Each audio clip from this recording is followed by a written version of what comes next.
Fala pessoal, seja muito bem-vinda a um Insights com os Dados. Aqui eu mostro as estratégias para você se tornar um analista de dados disputado pelo mercado em 6 semanas, faturando a partir de R$ 5.000 por mês.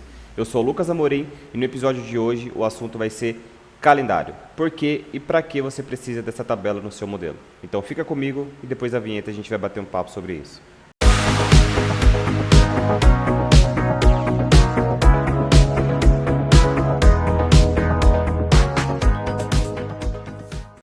Então vamos lá pessoal, no episódio de hoje a gente não vai instalar ferramenta, nem falar sobre gráficos ou configuração lá do serviço do Power BI.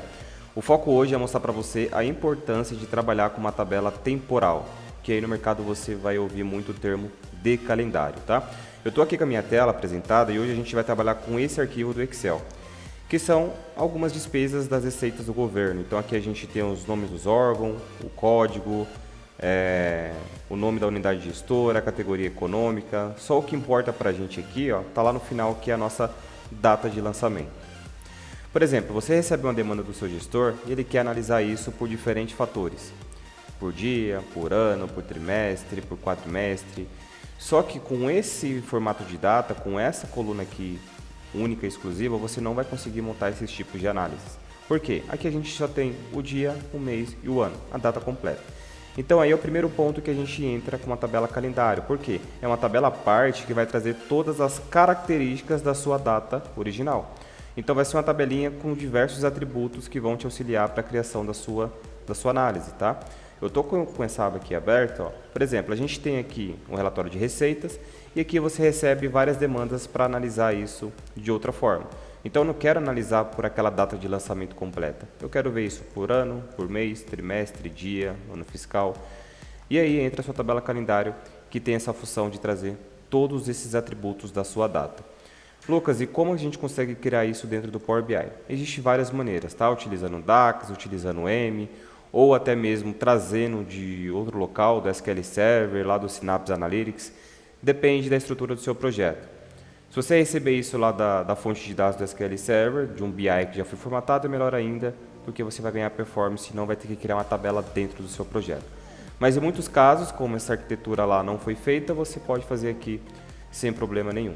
E o primeiro exemplo que eu vou dar para vocês é usando as funções DAX. Então eu tenho essa coluna aqui, data de lançamento, que eu não consigo analisar por outros períodos, se me solicitarem. Então a gente vai criar uma tabelinha aqui dentro. Como é que faz isso? Aqui, se você vir na guia modelagem, você vai ter essa opção aqui, nova tabela. Aqui nova tabela, ele vai pedir o nome para essa tabela nova, então vou colocar aqui de calendário. Lucas, e por que D? Por que o pessoal coloca esse D mudo na frente do nome?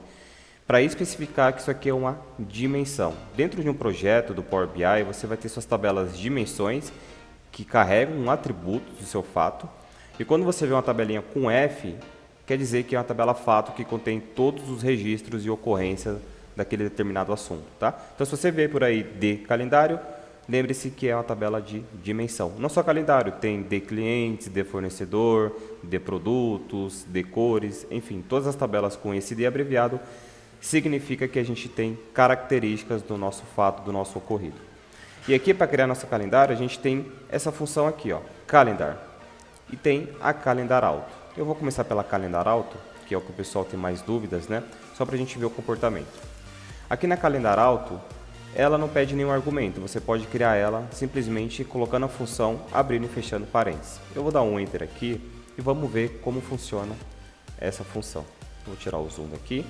Aqui ele já criou, se você ver aqui no lado direito, a gente já tem uma tabela de calendário e vamos ver o conteúdo dela. Eu vou para essa aba de visualização aqui, e aqui a gente tem uma coluna de data. Eu vou só melhorar essa data, não vou deixar com horário, minutos e segundos, só vou deixar dia, mês e ano. E vamos entender aqui o que ela fez. Primeiro, vamos lá na nossa tabela original, que é a execução da receita, onde tem a nossa coluna de data. Vamos lá na última coluna e fazer uma filtragem aqui, por exemplo, ordem crescente, para a gente ver a menor data que a gente tem nessa tabela. 1/1/2021. Beleza, começa lá em janeiro de 2021. E vamos fazer aqui um ordenamento de ordem decrescente. Então, os nossos lançamentos para essa receita terminam no dia 16/6/2022. Ok, temos essa informação. Agora vamos para a nossa tabela de calendário. Vamos filtrar aqui da mesma maneira, ordem crescente. Ele criou 1/1 de 2021, ok, correto. E vamos filtrar de forma decrescente para a gente olhar isso também. Ué, aqui está estranho, Lucas. Aqui não está terminando naquele dia 6/6 de 2022. Está terminando lá no final do ano, 31/12 de 2022. E aqui que entra a pegadinha, tá?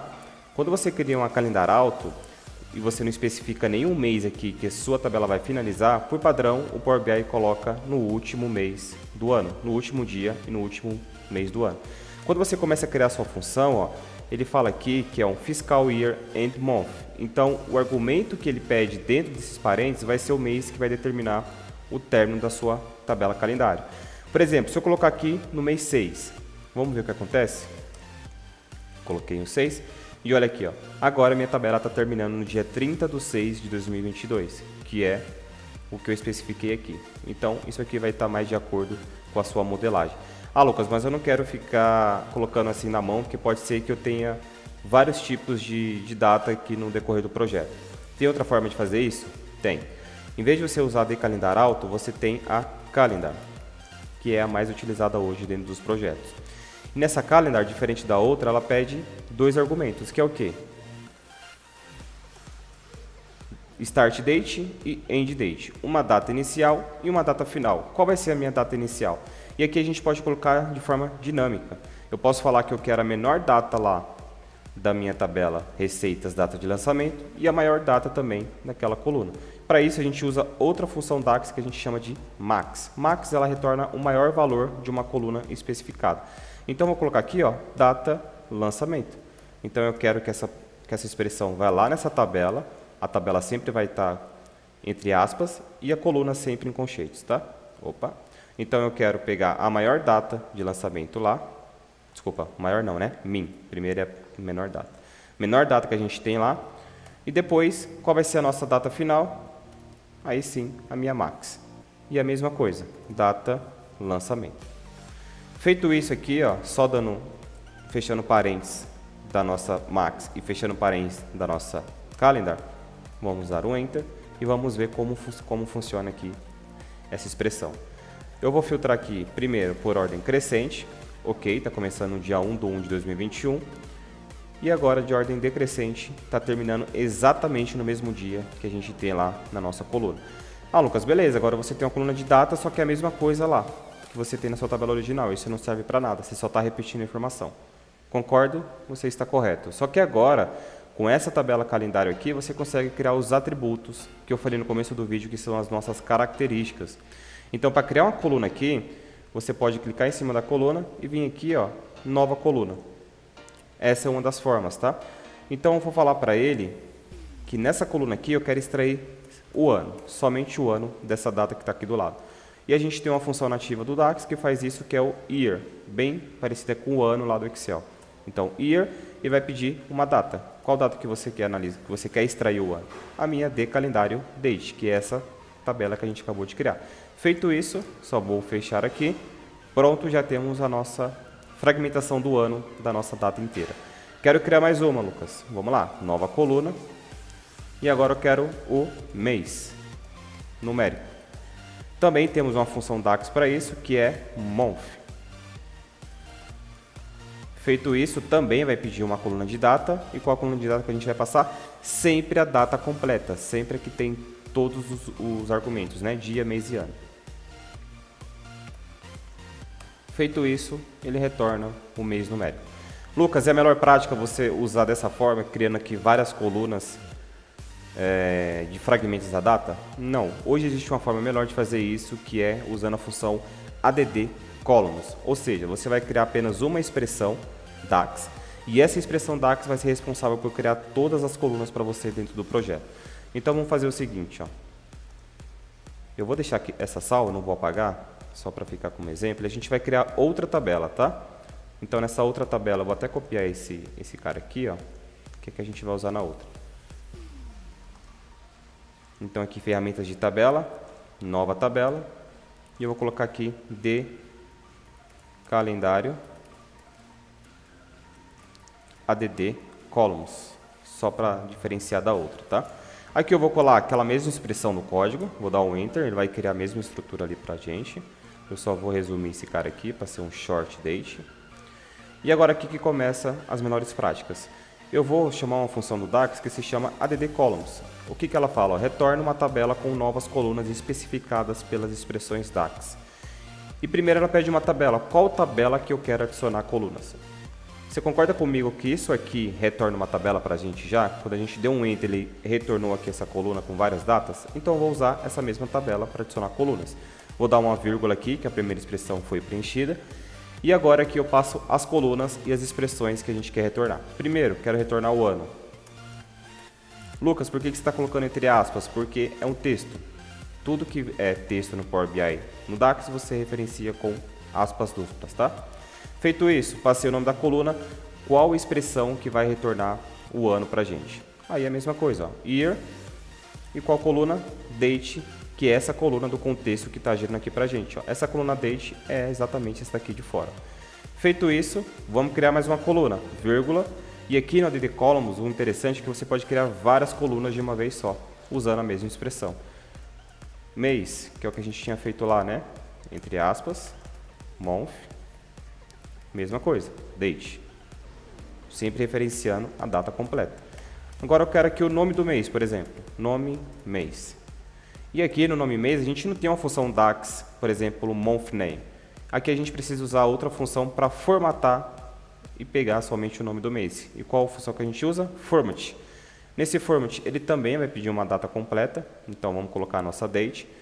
Depois que você passou a vírgula, você passa o tipo de formatação que você quer no nome desse mês. E aqui, tanto importa você colocar minúsculo ou maiúsculo. Então, eu vou colocar MMM, que quer dizer o quê? O mês abreviado. Fechei aspas, fechei a minha função format e vou parar por aqui. E vou fechar a minha addColumns. Vamos dar um Enter para ver o que acontece? Olha aí a mágica acontecendo. Então, em uma única expressão, eu consegui criar 3 colunas de uma vez só, sem eu precisar ficar indo lá, nova coluna, nova coluna, nova coluna, tá bom? Então, no projeto de vocês, sempre utilizem a melhor prática addColumns. Tá, Lucas, você explicou como você fez a função DAX, como você fez a decalendário usando DAX, mas para que a gente precisou disso? Então, a gente vai lá na aba de modelo, e aqui a gente tem as duas calendários que a gente criou, né? Eu vou deixar essa aqui para o lado e vou usar essa daqui.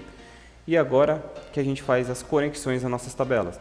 Então eu quero analisar várias informações dessa execução da receita pelos atributos da tabela que a gente acabou de criar. Então eu vou pegar essa date aqui, que é essa coluna de data, e vou relacionar com essa tabela e essa coluna de data também. Sempre tem que ter os mesmos valores, tá? Os nomes, as boas práticas também precisam ser iguais, mas se não tiver, não tem problema, o conteúdo dessas colunas são o que importam para fazer o relacionamento. Beleza? Ligou as duas aqui. E aí, para falar de cardinalidade, como funciona aqui o relacionamento, eu vou deixar isso para outro episódio, que é um pouquinho mais extenso. Vou voltar aqui para a minha aba de relatório e agora sim eu posso criar diversas visualizações aqui usando a minha tabela calendário. Então, vou pegar aqui de calendário de addColumns, ó, vou colocar aqui o ano no eixo, por exemplo, e na minha execução da receita eu vou pegar qualquer valor aqui, ó, valor realizado e jogar em valores. Olha aqui, ó. Aqui está tudo igual, né? Os anos, 2021, 2022, vamos colocar isso aqui por mês para ver como é que fica. Vou tirar esse ano, colocar o mês, e olha aqui, ó, colocar até colunas, e olha que legal. Você já tem as suas análises olhando os atributos da data de lançamento lá da sua tabela original. Ok? Fizemos isso utilizando funções DAX. Tem como utilizar usando M? Também tem como fazer isso, tá? Eu vou lá com o meu Power Query, transformar dados. Aqui a gente tem a nossa tabelinha. Se você não sabe o que é Power Query, é o plugin do Power BI Desktop, que é onde a gente faz todas as transformações dos dados. E aqui a gente pode fazer de duas formas bem simples. A menos performática, que não é tão recomendável, é você pegar essa coluna aqui, ó, essa tabela toda, e duplicar ela. Então, vou duplicar essa execução de receita e vou colocar o nome aqui de decalendário. Ele está falando que já existe uma decalendário lá embaixo, né? Por isso que ele não deixa criar. Então, um decalendário M. Feito isso, o que eu vou fazer? Na minha última coluna, só vou deixar ela e vou remover todo o restante. Remover outras colunas. Temos a nossa coluna de data aqui. Agora a gente só precisa adicionar os atributos. Diferente do DAX, que a gente teve que colocar a função para cada coluna que a gente queria retornar, aqui ó, nessa guia adicionar colunas, você tem isso muito mais fácil. Então, com a coluna selecionada, data, você pode vir aqui, ano, extrair o ano, mês, extrair o número do mês, sempre selecionando a sua data principal, data de lançamento que contém o registro todo, tá? Não se esqueçam disso. E agora aqui eu vou pegar o mês, nome do mês, e assim sucessivamente você pode criar vários atributos da sua data com esse método aqui de duplicar. Não é a melhor prática porque você copiou a tabela toda e ele trouxe tudo de novo, e sempre que você for processar essa tabela, ele sempre vai fazer todas essas etapas aqui. Tá? Qual é a melhor prática? Então vamos lá. Aqui na execução da receita, igual lá no DAX, a gente precisa identificar a menor data e a maior data aqui desse cara. Então para isso a gente pode usar algumas funções de listas. Eu vou criar aqui uma nova consulta, consulta nula, e eu quero identificar a menor data daquela tabela execução de receita. Então a gente vai usar igual list.min, e aqui sim tem que tomar cuidado porque o M é case sensitivo, então vai fazer diferença letra maiúsculas e letras minúsculas. List.min de quem? Da minha execução de receita. Então vamos ver se a gente acha aqui a tabela. Execução de receita, percebam que ele coloca hashtag entre aspas. Isso acontece quando você usa acentuação ou espaços no nome da sua tabela. Então por isso que ele coloca essas informações aqui, tá? Passei a coluna, passei a tabela, agora preciso passar a coluna, que é data lançamento. Eu acho que é assim. Depois, se não for, a gente copia lá. Data lançamento. Feito isso aqui, vou dar um Enter. Vamos ver se é esse nome mesmo que está lá. Ok, ele já retornou para a gente aqui, ó, a menor data que ele encontrou naquela tabela execução da receita. Eu vou copiar esse argumento aqui, ó. Vou colocar aqui menor data. E agora eu vou criar outra função para pegar a maior data. Então, consulta nula. Vou copiar e colar aqui. A gente não precisa fazer tudo na mão, né? A gente pode simplesmente copiar e alterar. E agora eu quero a maior data, list.max. Parecido com aquele min e o max lá do DAX. Então, conseguiu identificar também que a maior data daquele contexto é 16/6/2022. Então, vou colocar aqui maior data. Feito isso, a gente precisa encontrar a diferença de dias entre a menor data e a maior data para criar o nosso range, para colocar ali no meio das duas a quantidade de dias. E para isso também a gente pode utilizar uma função M que se chama duration.days. Duration.days. E aqui ele pede os argumentos. O que você quer fazer? Eu quero pegar a minha maior data, que foi a função que a gente criou aqui do lado, ó, maior data, menos a nossa menor data. Essas duas que a gente criou aqui, tá bom? Feito isso aqui, vamos dar um Enter. Ele vai começar a processar aqui na memória.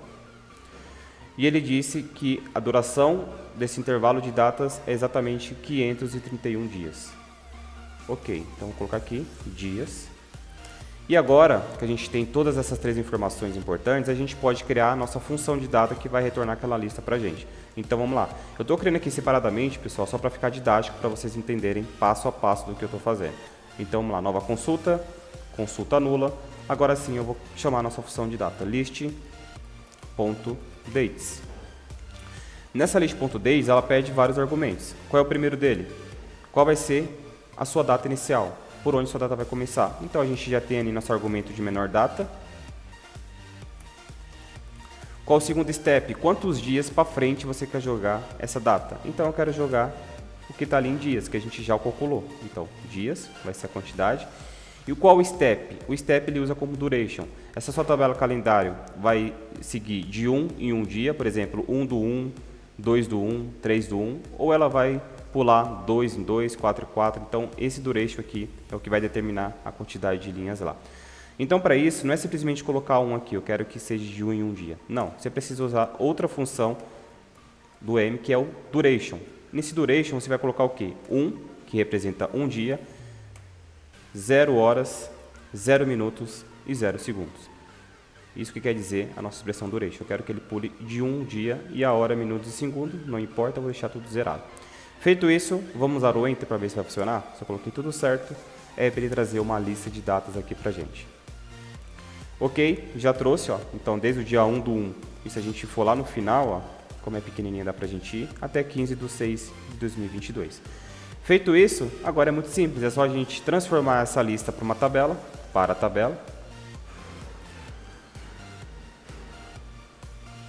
Ok, agora eu vou colocar só o nome aqui, ó, data.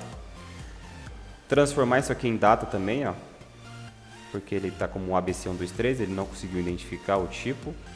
Vamos transformar isso em data. E agora sim a gente consegue adicionar todos os atributos para esse cara aqui. Então adicionar a coluna, da mesma forma do outro, ano. Vai adicionar a coluna de ano para a gente. De novo, data, mês. Vamos adicionar uma coluna de mês. E assim você pode criar várias colunas de data aqui para o seu modelo. E aqui eu vou colocar de calendário M.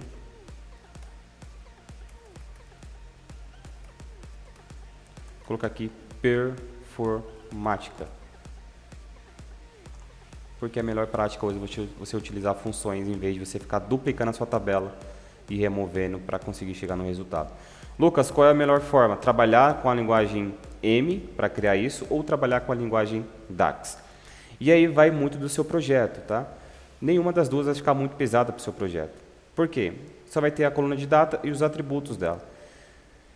Tudo que é ETL, né, a gente fala que tem que fazer com a linguagem M. Então, geralmente eu faço utilizando linguagem M. Mas não tem problema utilizar DAX, vai depender da estrutura da modelagem do seu projeto, tá bom? Eu vou pegar esse cara aqui, fechar e aplicar, só para ele levar toda essa tabela lá para o Power BI Desktop. Ok? Já carregou tudo aqui. E vamos explicar mais um motivo, né, do porquê que a gente tem que usar a tabela calendário.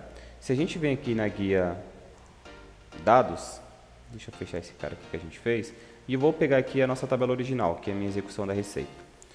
Eu vejo muita gente também fazendo assim, ó, em vez de ficar criando várias tabelas uma tabela calendário com vários atributos, ela simplesmente vem nessa própria tabela aqui e cria uma coluna personalizada e coloca aqui o argumento que ela quer. Mas isso aqui, pessoal, não é as boas práticas, porque sua tabela vai ficar muito grande. Então, digamos que você quer ali 4 a 5 atributos, ano, mês, nome do mês, trimestre, quadrimestre e semestre. Cara, se você for criar aqui cada coluna para extrair informação dessa tabela aqui, você está inflando o seu modelo. Ah, Lucas, mas ela vai criar só uma vez e vai ficar na memória do computador. Sim, eu entendo. Pode ser até uma desculpa para você usar isso. Mas quando você pega essa informação e conecta com a tabela calendário para a visualização do seu dado, isso vai ser muito mais performático. Lembrando que nem sempre você vai ter só uma tabela no modelo. Aqui a gente está falando que só tem essa tabela aqui, data do lançamento. Mas vamos supor que a gente tem aqui execução da receita piriri pororó, de outro ano, de outro mês, de outros lugares. Então você vai ter essa tabela calendário conectada com outras tabelas também. E aí, somente essa forma que você trabalhou aqui de criar todas as colunas dentro desse cara aqui não vai fazer sentido, porque você também vai replicar essa mesma informação para as demais. E esse foi o episódio de hoje, pessoal. Espero que vocês tenham gostado. Se inscreva no canal, ative o sininho para você não perder nenhuma notificação e compartilhe esse conteúdo com seus colegas para todo mundo utilizar as melhores práticas no uso de uma AD calendário no projeto do Power BI. O meu muito obrigado e te vejo no próximo vídeo.